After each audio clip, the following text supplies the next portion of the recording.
present perfect tense. Today we are going to teach the present perfect tense. इसका हिंदी अर्थ अगर आप इनका शाब्दिक अर्थ निकालना चाहे तो निश्चित वर्तमान काल क्या होता है?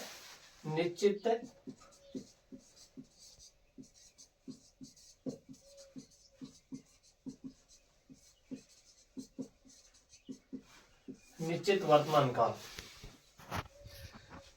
किस तरह की घटना के लिए इसका प्रयोग किया जाता है, या फिर दूसरे शब्दों में अपन ये कहना चाहे कि अगर कोई घटना को बताने के लिए या किस प्रकार की घटना को बताने के लिए इस टेंस का प्रयोग किया जा सकता है। जैसा कि इसके नाम से स्पष्ट है कि अगर कोई क्रिया, अगर कोई एक्शन अभी अभी पूरी हुई हो, जिसका प्रभाव अभी तक हो, the action which has completed recently, अभी अभी कोई घटना पूरी हुई हो और जिसका प्रभाव वर्तमान में अभी तक हो, तो ऐसी घटना का को बताने के लिए इस टेंस का प्रयोग किया जाता है। प्रयोग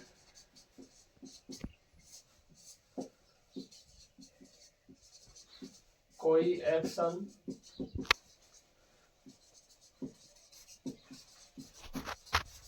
अभी अभी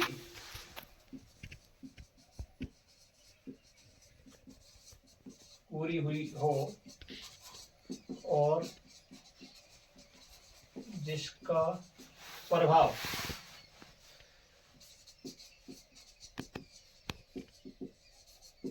वर्तमान में भी हो। कोई घटना जिसका प्रभाव अभी भी हो, अभी जस्ट पूरी हुई हो और प्रभाव अभी तक है, तो इसको बताने के लिए इस टेंस का प्रयोग किया जाता है। इसकी सहायक क्रिया दो है, helping verb has and have. इसकी सहायक क्रिया, इस टेंस की दो सहायक क्रियाएं हैं, हैज और हैव। हैज का प्रयोग कहां होगा? he, she, it और name। he, she, it और name, इनके साथ हेज का प्रयोग होगा। और हैव का प्रयोग कहां होगा? I, we, you, they और कोई प्लूरल सब्जेक्ट।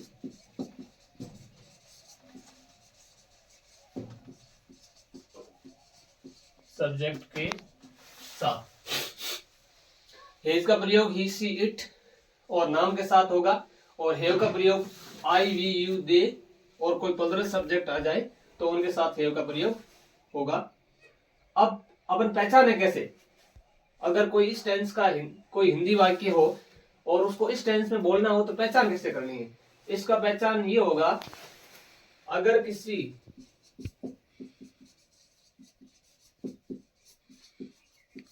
हिंदी वाक्य के अंत में, अगर किसी हिंदी वाक्य के अंत में चुका है,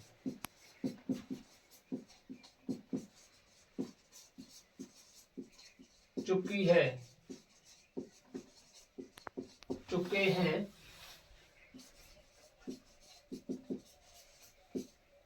चुका हूं,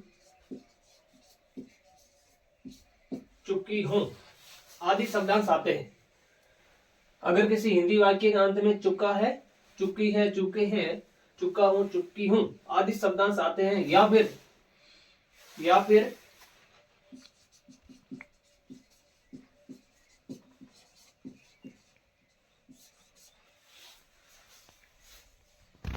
या है, या फिर क्या होता है? या है, ये है, ये है, या हूं,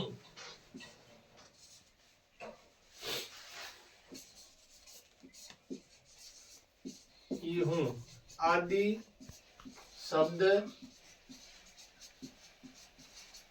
आते हैं तो आपको ये समझ लेना है कि उस वाक्य का अनुवाद प्रेजेंट परफेक्ट टेंस में होगा।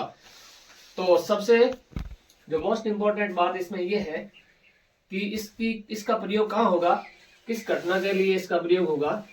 कोई घटना जो अभी अभी पूरी हुई हो और जिसका प्रभाव वर्तमान में भी हो, उस घटना के लिए इस टेंस का प्रयोग किया जाता है।